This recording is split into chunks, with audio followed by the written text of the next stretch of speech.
ஆரோக்கியமான குடல், ஆனந்தமான வாழ்வு. திருச்சியில் அதிநவீன வசதிகளுடன் இயங்கி வரும் டாக்டர் கண்ணன்ஸ் கேஸ்ட்ரோமேட் மருத்துவமனை, திண்டுக்கல் மெயின் ரோட், திருச்சி. உங்கள் செரிமான மண்டல பிரச்சனை அனைத்திற்கும் சிகிச்சை அளிக்கப்படும். அனைவருக்கும் வணக்கம். நான் தூத்துக்குடி வடக்கு மாவட்ட காங்கிரஸ் கமிட்டியின் தலைவர் பெருமாள்சாமி கதிர்வேல் பேசுகிறேன். நேற்றைக்கு நடந்த நிகழ்வு என்ன என்பது உங்கள் எல்லாத்துக்கும் தெரியும். இங்குள்ள முன்னாள் அமைச்சர் அனிதா ராதாகிருஷ்ணன் அவர்கள் ஒரு பொது மேடையில் காங்கிரஸ் கட்சியை பற்றி துரோகிகள் ஒரு கெட்ட வார்த்தை போட்டு பேசியிருக்காரு. 5 எம்எல்ஏ ஜெயிச்சுட்டு ஓடிட்டாங்க அப்படின்னு பேசியிருக்காரு. அதுபோக நாங்கள் பெரிதும் மதிக்கின்ற எங்களது இதயத்தில் வாழ்கின்ற அடுத்த பிரதமராக இருக்கக்கூடிய திரு ராகுல் காந்தி அவர்களை பார்த்து கொச்சையாக பேசியிருக்கிறார். அதுபோக முகத்தில் கரியை பூசுவேன் என்று பேசியிருக்கிறார். இந்த இடத்துல நான் ஒன்று சொல்ல ஆசைப்பட்றேன். திமுக தோற்றதுக்கு காரணமே இந்த மாதிரி பேச்சுக்கள் தான்.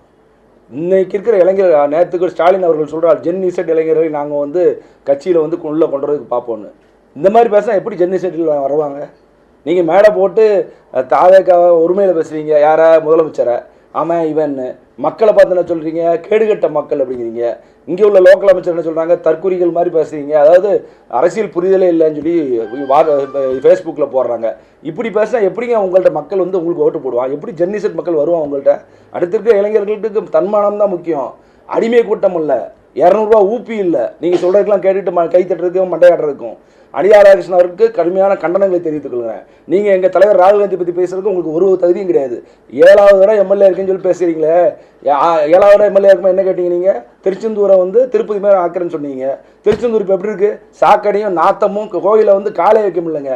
பக்தர்களை போய் கேட்டு பாருங்கள், உங்கள் லட்சணம் தெரியும் எந்த அளவுக்குன்னு. நீங்கள் எப்படி ஜெயிச்சிங்கிறது எல்லாத்துக்கும் தெரியும். எங்கள் காங்கிரஸ் கட்சி உங்கள் கூட்டணியில் இருந்தது 20 தொகுதி பார்த்தீங்கன்னா கிட்டத்தட்ட 3000 ஓட்டு. அந்த லிஸ்ட் இப்போயே தரேன். 3000 ஓட்டுக்கு கீழே ஜெயிச்சது திமுக. அதுக்கு நான் காங்கிரஸ் தான் காரணம். அப்போ நீங்கள் அந்த 20 தொகுதியை ராஜினாமா பண்ணிட்டு போயிடுறீங்களா? ஆக மக்கள் முட்டாள் நினச்சிக்கிட்டே நீங்கள் இன்னும் பேசிட்டீங்க, பணத்தை கொடுத்து சரி பண்ணிக்கலாம் அப்படின்னு. அப்படி அல்ல. இன்றைய மக்கள் வேற, இன்னைக்கு இருக்கிற சூழ்நிலை வேற. ஜென் இசட், அதாவது 18 வயசுலேருந்து இருக்கு 40 வயசு இளைஞர்கள்லாம் வேற மாதிரி இருக்காங்க. இன்னைக்கு அவங்க எதிர்பார்ப்பது வேற. நீங்கள் இப்படி ஜெயிச்சிங்க, எத்தனாயிரம் ஓட்டில் ஜெயிச்சிங்க? ஏன் நீங்கள் இவ்வளோ பேசுனீங்கல்ல திமுக தோல்வி அடைஞ்சதுன்னு? உங்கள் முதலமைச்சரை உங்களால் ஜெயிக்க வைக்க முடியலையே. அது எவ்வளோ ஒரு கேவலமான விஷயம். அதை பற்றி பேசுங்க. உங்கள் முதலமைச்சரை ஏற்றுக்கிட்டாரு, என் தோல்விக்கு நான் பொறுப்பேற்றுக்கிறேன். அப்போ இந்த மாவட்டத்தில், உங்கள் மாவட்டத்தில் ஓட்டப்படாரமும் ஸ்ரீவைகுண்டம் தோற்று போச்சு, அதுக்கு பொறுப்பேற்று நீங்கள் ராஜினாமா பண்ணுறீங்களா?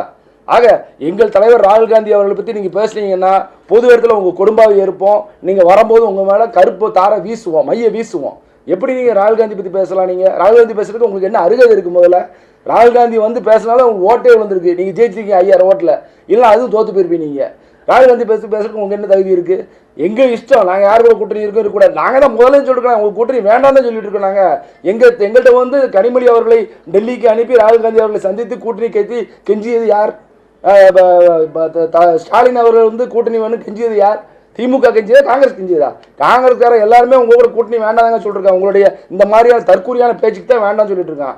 ராகுல் காந்தியை பற்றி பேசுறதுக்கு யாருக்கும் தகுதியும் கிடையாது. உங்களை பற்றி உங்கள் கட்சியை கும்முடி புட்டி வைத்தாங்கன்னா யாருக்குமே தெரியாது. நீங்கள் ஒரு அகில இந்திய கட்சியில் இருக்கிற ராகுல் காந்தி முடிஞ்ச கரிய பூசுவீங்களா? இப்பொழுது சொல்கிறேன், வரும் பாராளுமன்ற தேர்தலில் தமிழ்நாடு மட்டுமல்ல, ஆந்திரா, கேரளா, கர்நாடகா, தெலுங்கானா, இப்போ எல்லாமே காங்கிரஸ் ஆட்சி. கேரளாவில் காங்கிரஸ் ஆட்சி, கர்நாடகா காங்கிரஸ் ஆட்சி, ஆந்திராவில் இப்போ ஒய்எஸ்ஆர் அந்த அம்மா வந்திருக்காங்க, தெலுங்கானாவில் ரேவந்த் ரெட்டி, தமிழ்நாட்டில் விஜய், காங்கிரஸ் கூட்டணி. அந்த தென்னிந்தியாவில் 120 சீட் ஜெயிச்சு, அதுமாதிரி அகில இந்தியா முழுவதும் அதிகப்படியான சீட் ஜெயிச்சு எங்கள் தலைவர் ராகுல் காந்தி அவர்கள் பிரதமர் ஆவார். நிச்சயம் அந்த நேரத்தில் உங்கள் மூஞ்சியிலே நீங்களே கையை பூசிக்குவீங்க. ஆக ஒரு தரமற்ற விமர்சனங்களை மேடையில் அசிங்கமாக கெட்ட வார்த்தை போட்டு பேசுகிறீங்களே, இந்த சபை நாகரிகம் கூட உங்களுக்கு தெரியலன்னா பிறகு எப்படிங்க உங்கள்கிட்ட வருவாங்க? என்ன பணம் வச்சிருந்து அதிகாரம் இருந்தால் அதெல்லாம் இல்லைங்க. இப்போ உங்களுக்கு மொத்தத்தில் இதோ முடிக்கணும்னு சொன்னீங்கன்னா, மொத்தத்தில் திமுகவில் 13 அமைச்சர்கள் தோல்வியை தள்ளியிருக்காங்க. இவங்க எல்லாமே மனநல பாதிக்கப்பட்டிருக்காங்க. அனிதா ராதாகிருஷ்ணன் அவர்களுக்கு நல்ல மனநல மருத்துவரை நாங்கள் வேண்டுமானால் காங்கிரஸ் கட்சியின் சார்பாக அவருக்கு அனுப்பி வைக்கிறோம். மனநோயாளி விரக்தியில் பேசுகிறார் அனிதா ராதாகிருஷ்ணன் அவர்களுக்கு என்னுடைய கண்டனங்கள். அதே நேரத்தில் அவருக்கு என்னுடைய ஆழ்ந்த ஆறுதல்கள். மன நிம்மதி அடையணும், மனம் சாந்தி அடையணும், அதுக்குள்ள ட்ரீட்மெண்ட் எடுத்து நல்லபடியாக ஆகணும். விரக்தியின் உச்சத்தில் இன்றைக்கி எல்லாருமே இருக்காங்க. இதனால் மக்கள்லாம் பயப்படுறான். இதனால் எங்கேயாவது சமூகத்தில் சட்ட ஒழுங்கு பிரச்சனை வந்துருமோ அப்படின்னு மக்கள் பயப்படுற கண்டிப்பாக இந்த திமுக பேசுகிற பேச்சு பண்ணுற வேலைன்னு பார்க்கும்போது மக்கள் பயப்படுறான். சட்ட ஒழுங்கு பிரச்சனை இவங்களே கிரியேட் பண்ணிடுவாங்க. ஒன்று இனிமேல் கெட்ட பேர் எடுக்கிறதுக்கு இவங்க போதும் அப்படிங்கிற மாதிரி திமுக சேர்ந்து இன்னைக்கு இருக்கிற இவங்க கெட்ட பேர் இருக்கிறதுக்கு இவங்க சதி செய்வாங்கன்னு சொல்லி பயந்து கொண்டு இருக்கிறார்கள். ஆக இந்த நேரத்திலே ஒரு காங்கிரஸ் கட்சியின் எளிய தொண்டனாக என்னுடையது அனிதா கிருஷ்ணன் மற்றும் அமைச்சர்கள் யாராக இருந்தாலும் சரி, துரோகிகள் என்ன எங்களுக்கு சொல்கிறதுக்கு முன்னாடி உங்கள் முதுவை நீங்கள் முதல்ல திரும்பி பாருங்கள். நீங்கள் அந்த காலத்தில் இந்திரா காந்தி அம்மையார், ராஜீவ் காந்தி, ராகுல் காந்தி அவர்கள் எல்லாத்துக்கும் துரோகம் பண்ணீங்க. பேரறிவாளனை கட்டி பிடிச்சிங்களே, அது துரோகம் இல்லையா? இது உள்ளாட்சி தேர்தலில் எங்களுக்கு மேயர், எந்த உறுப்பினர், சேர்மன் எதுவுமே கொடுக்காம ஏமாத்துறீங்க, அது துரோகம் இல்லையா? 97 வந்து நீங்கள் வந்து வெறும் மைனாரிட்டி அரசாக இருக்கும்போது நாங்கள் எங்களுக்கு அமைச்சரையே கொடுத்தாம 5 வருஷம் ஓட்டினீங்களே, அது துரோகம் இல்லையா? உங்கள் துரோகத்தை ஏன் மன்மோகன் சிங் இருக்கும்போது உங்களை கையெழுத்து கும்பிட்டாரு, டிஆர் பாலுக்கு மட்டும் அமைச்சர் கேட்டாங்கன்னு, ஏன்னா ஊழலின் உச்சமாக இருந்தீங்க, அது துரோகம் இல்லையா?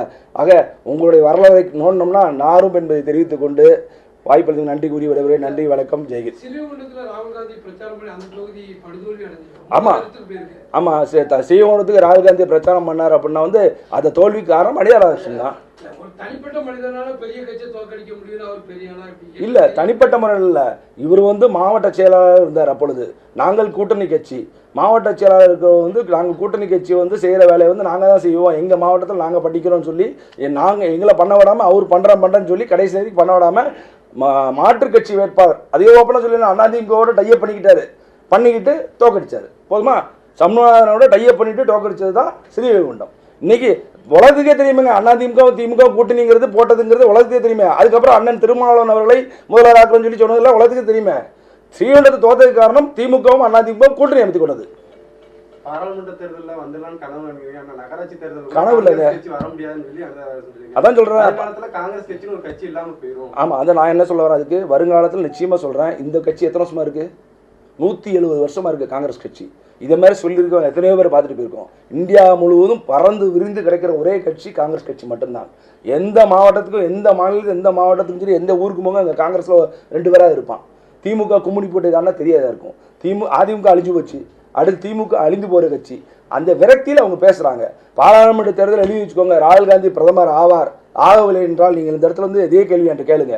நிச்சயமாக மக்கள் பாஜக அரசு மீது கடுமையான கோபத்தில் இருக்கிறார்கள். அதுபோக தமிழகத்தை பொறுத்த வரைக்கும் அதிமுக, திமுக, பாஜக 3மே ஒரே குட்டையில் ஊர்ன மட்டைகள், எல்லாமே அலைன்மெண்ட் போட்டாங்க. பாஜக சொல்லி தான் அதிமுகவுக்கு வெளியிருந்து ஆதரவு கொடுக்கும் திமுகன்னு சொல்லி அதிமுக ஆட்சி அமைக்கும், விஜய் அவர்கள் வரக்கூடாதுங்கிறதுக்காக அந்த வேலையெல்லாம் பார்த்தாங்க. அப்போ மக்கள் எல்லாம் தெளிவு பண்ணிக்கிட்டாங்க. ஆக இனிமேல் அதிமுக, பாஜக, திமுகவுக்கு மக்கள் வாக்களிக்க மாட்டார்கள். நிச்சயம் காங்கிரஸ் தாவேகா கூட்டணி வரும் பாராளுமன்ற தேர்தலில் மிகப்பெரிய வெற்றி அடையும்.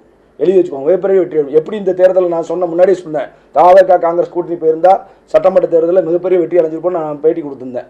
அதே மாதிரி வருகின்ற பாராளுமன்ற தேர்தலும் சரி, உள்ளாட்சி தேர்தலும் சரி, எங்கள் கூட்டணி வெற்றியும். அதுபோக தாவேகா காங்கிரஸ் மட்டுமல்ல, நிறைய பேர் எங்கள் கூட கூட்டணி வரதுக்கு தயாராக இருக்கிறார்கள். அதுக்கு வந்து ஒரு சின்ன ஒரு முடிச்ச மட்டும் அவுக்க வேண்டியிருக்கு. அடிச்சுட்டா எல்லா வழி வந்துடுவாங்க. இங்கே அவங்களுக்கு தெரிஞ்சு போச்சு, அதிமுக முடிஞ்சு போச்சு, திமுகவும் முடிஞ்சு போச்சுங்கிறது தெரிஞ்சு போச்சு. மக்கள் விரும்பலை, ஜென் இசட் இளைஞர்கள் விரும்பலை. இவங்களோட மேடை நாகரிகம், மேடை பேச்சு நாகரிகம், கெட்ட வார்த்தை பேசுகிற மேடையில் மக்களை பற்றி கேடுகட்ட மக்கள்னு சொல்கிறது, முட்டா மக்கள்னு சொல்கிறது யாருங்க ஏற்றுக்குவா? யார் ஏற்றுக்குவா? இன்றைக்கி தன்மானம் எல்லாத்துக்கும் முக்கியம். வந்து தன்மானம் இல்லாமல் இருந்தால் யாரும் ஏற்றுக்க மாட்டாங்க. இன்றைக்கி முன்னாடி மேலாம் கிடையாது. இப்போது எங்கிட்ட வேலை பார்க்குற வந்தால் நான் வந்து மரியாதை கொடுத்தாதான் அவன் திருப்பி மரியாதை கொடுப்பான் எனக்கு, இல்லைன்னா வந்துட்டு வேலை விட்டு வரலன்னு சொல்லிட்டு போயிடுவான்.